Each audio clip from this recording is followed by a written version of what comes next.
Hi everyone, welcome back to केमिजिबल। Friend, कैसे हैं आप सब?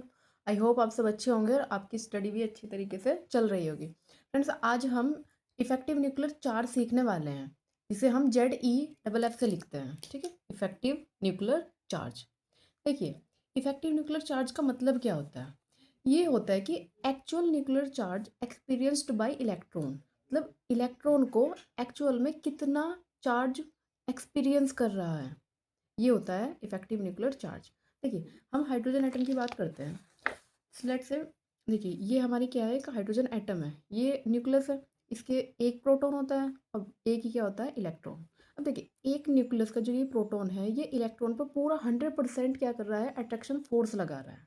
ठीक है, तो इसका मतलब क्या, इस केस में क्या हो जाएगा कि जितना इसका इफेक्टिव न्यूक्लियर चार्ज है, इसका मतलब है कि जेड इफेक्टिव की वैल्यू किसके इक्वल हो जाएगी, जेड, मतलब 100% चार्ज इफेक्ट कर रहा है ये। अब अगर हम हीलियम एटम की बात करते हैं, तो देखिए यहाँ पे इसके पास 2 प्रोटॉन है और इलेक्ट्रॉन कितने हैं, अब ये 2 है।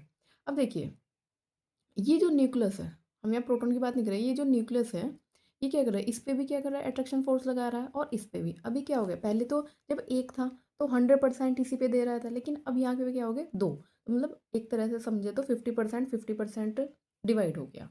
सेम अगर हम लिथियम की बात करें, 1s2 2s1।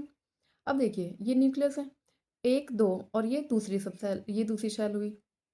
तो यहाँ पे भी न्यूक्लियर क्या कर रहा है, ये चार्ज, वो अट्रैक्शन फोर्स लगा रहा है, और इस पे भी अट्रैक्शन फोर्स लगा है। बट आप देखेंगे कि ये वाले इलेक्ट्रॉन है ना, ये इस वाले इलेक्ट्रॉन को क्या करेंगे, रिपेल करेंगे। ठीक है, जिस वजह से जितना इनको अट्रैक्शन फोर्स फील होगा, इतना इस बाहर वाले इलेक्ट्रॉन को अट्रैक्शन फोर्स फील नहीं होगा। ठीक है, चलिए अब हम मेन चीज़ पे आते हैं, जेड इफेक्टिव हम कैसे निकालते हैं। देखिए, स्लेटर ने एक फॉर्मूला दिया था इसके लिए कि Z effective equals to Z minus sigma. Z क्या है, हमारा एटॉमिक नंबर, या फिर हम न्यूक्लियर चार्ज कहेंगे।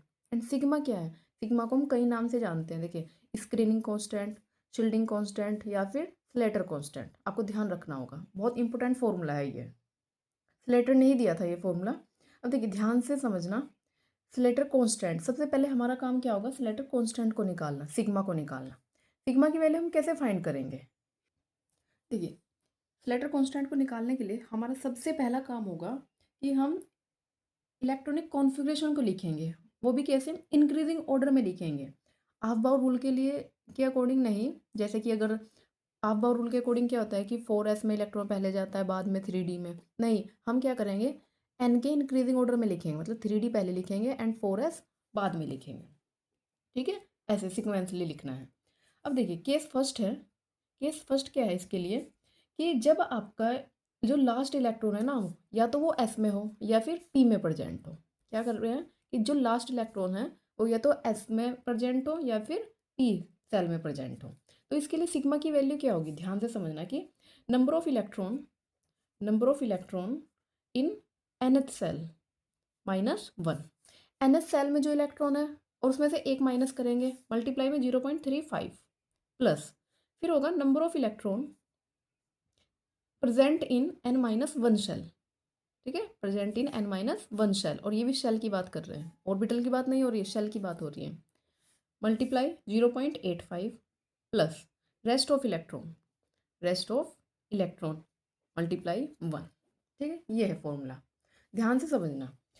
जैसे कि हमने क्या किया, लिथियम का लिया है, कॉन्फ़िगरेशन क्या होता है, 1s2 2s1, ये होता है। अब देखिए, लास्ट इलेक्ट्रॉन किस में है, ये पूरी सेल है। ठीक है, ये पूरी ही सेल है, अगर यहाँ पे 2p भी होता है तो उसको भी काउंट करते हैं हम। इसमें कितना है, एक इलेक्ट्रॉन है। तो सबसे पहला काम हमारा सिग्मा निकालना है।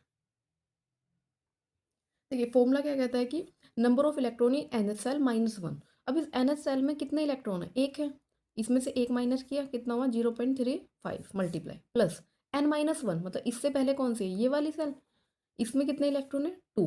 तो इसमें से माइनस नहीं करना है, ये n-1 शेल है, ना कि -1 किया गया है, ध्यान रखना, ये n-1 सेल है।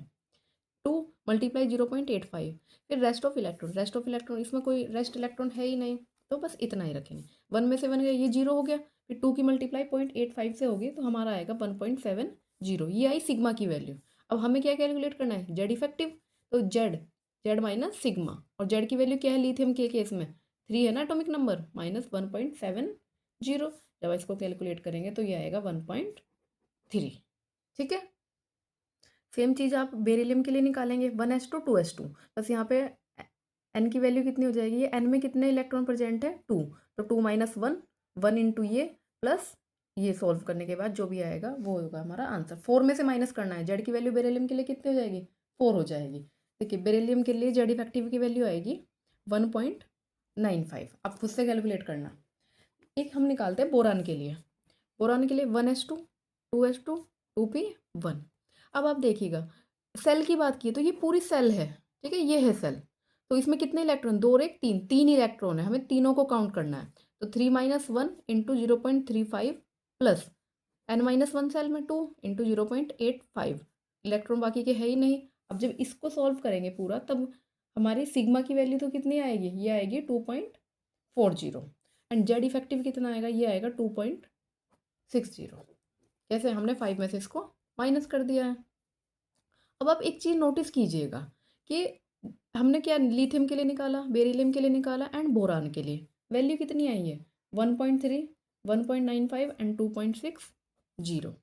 आप इससे क्या कंक्लूजन निकालते हैं, इससे कंक्लूजन निकलेगा कि जब आप लेफ़्ट टू राइट जा रहे हैं ना तो आप देख रहे हैं कि जेड इफेक्टिव की वैल्यू क्या कर रही है, इंक्रीज़ कर रही है। जनरल ट्रेंड यही है कि जेड इफेक्टिव की वैल्यू इंक्रीज़ कर रही है, जिसकी वजह से क्या होता है साइज़ डिक्रीज़ कर जाता है। ठीक है, आई होप आपको ये समझ आया होगा। देखिए इसका सेकंड केस भी है। सेकंड केस जब हम पी की बात करें, डी में बात करेंगे, जब इलेक्ट्रॉन आपका किस में हो, डी में हो, वो हम नेक्स्ट पार्ट में देखते हैं। Thank you so much for watching. और हाँ, अगर आपको वीडियो पसंद आती है तो वीडियो को शेयर ज़रूर कीजिए और सब्सक्राइब करिए चैनल को। Thank you.